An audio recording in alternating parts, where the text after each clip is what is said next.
Hello guys, welcome back to my channel the programming path. हम जब code लिखते हैं और अगर कोई मिस्टेक कर दिया कोड में तो एरर आके प्रोग्राम टर्मिनेट हो जाएगा। तो पाइथन में काफ़ी एरर्स को हम हैंडल कर सकते हैं इस एक्सेप्शन हैंडलिंग के कॉन्सेप्ट को यूज़ करके। तो यहाँ पर हम एक एग्जांपल लेते हैं, जैसे कि ए में ले लिया 10 और बी में ले लेंगे 0।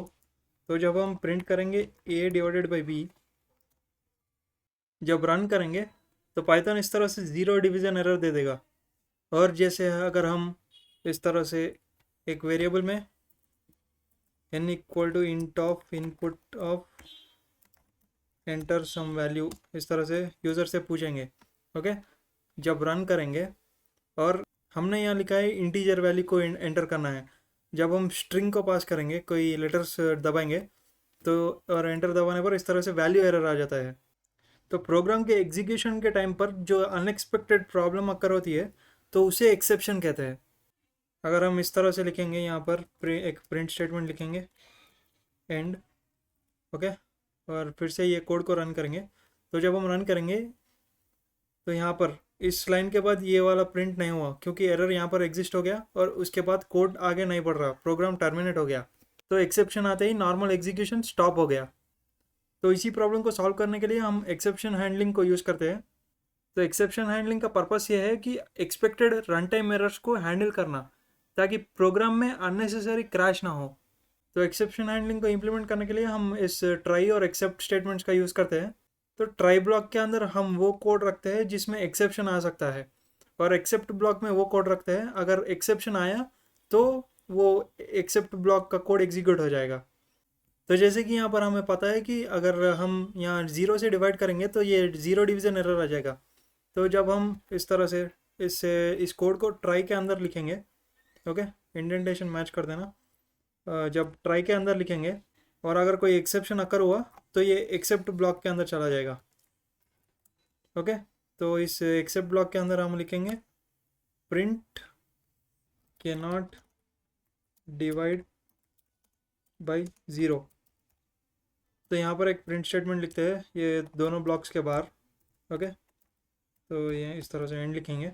तो यहाँ पर क्या होगा, ये एरर यहाँ पर इस कोड में एक्सेप्शन अकर हो सकता है, तो हमने इसके लिए ट्राई ब्लॉक में इसे प्लेस किया है।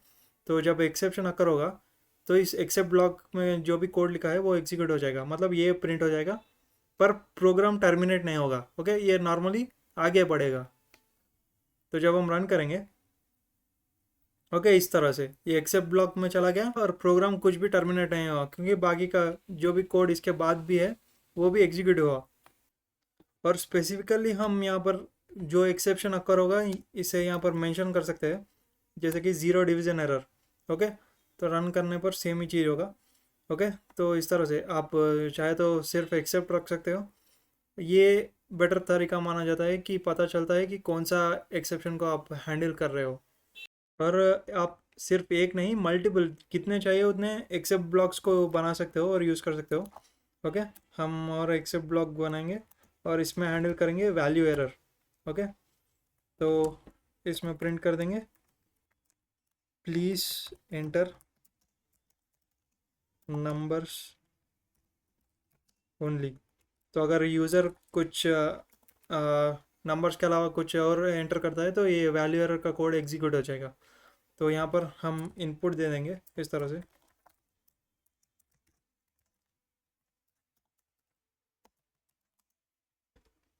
इस तरह से कुछ दे देंगे।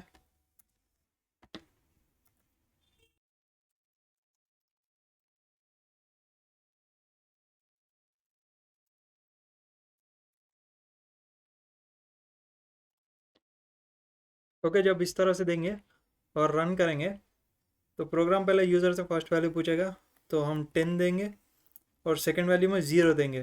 तो जब 10 और 0 मतलब डिनोमिनेटर में 0 है तो तब ये ज़ीरो डिवीज़न एरर के ब्लॉक में जाके ये वाला कोड ये वाला लाइन प्रिंट होके सीधा एंड पर जाएगा। ओके, तो इस तरह से कैनॉट डिवाइड बाई 0, फिर उसके बाद एंड पर आ गया। ओके, तो जब हम फिर से रन करेंगे और यहाँ पर भी फिर से 10 देंगे और इस बार यहाँ पर हम कोई लेटर टाइप करेंगे। ओके, यहाँ पर एक्चुअली हम इंटीजर ले रहे हैं, पर जब लेटर टाइप करेंगे तो क्या होगा, ये वैल्यू एरर हो जाएगा। तो ये वाले एक्सेप्ट ब्लॉक में जाके ये स्टेटमेंट प्रिंट हो जाएगा और बाकी का कोड नॉर्मली चलेगा। तो एंटर दबाने पर इस तरह से प्लीज़ एंटर नंबर्स ओनली, उसके बाद एंड। तो यहाँ पर इस तरह से ज़ीरो डिवीजन एरर हैंडल हो गया और वैल्यू एरर भी हैंडल हो गया। तो इस तरह से अलग अलग एरर्स को हम यहाँ पर हैंडल कर सकते हैं। तो यहाँ पर अगर ट्राई ब्लॉक के कोड में अगर कोई एक्सेप्शन आया तब ये एक्सेप्ट ब्लॉक्स एग्जीक्यूट होता है। अगर ट्राई ब्लॉक का कोड सक्सेसफुली रन हुआ और कोई भी एक्सेप्शन नहीं आया तो तब उस सिचुएशन में एल्स स्टेटमेंट, एल्स ब्लॉक का कोड एग्जीक्यूट होता है। ओके, तो else block, okay, try except else. तो प्रिंट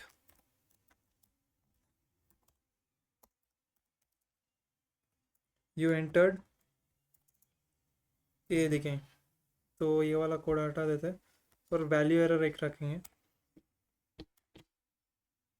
तो इस तरह से जब हम रन करेंगे, अगर कोई गलत वैल्यू एक लेटर दे दिया तो इस तरह से ये एक्सेप्ट ब्लॉक एग्जीक्यूट होके ये वाला स्टेटमेंट प्रिंट हो गया।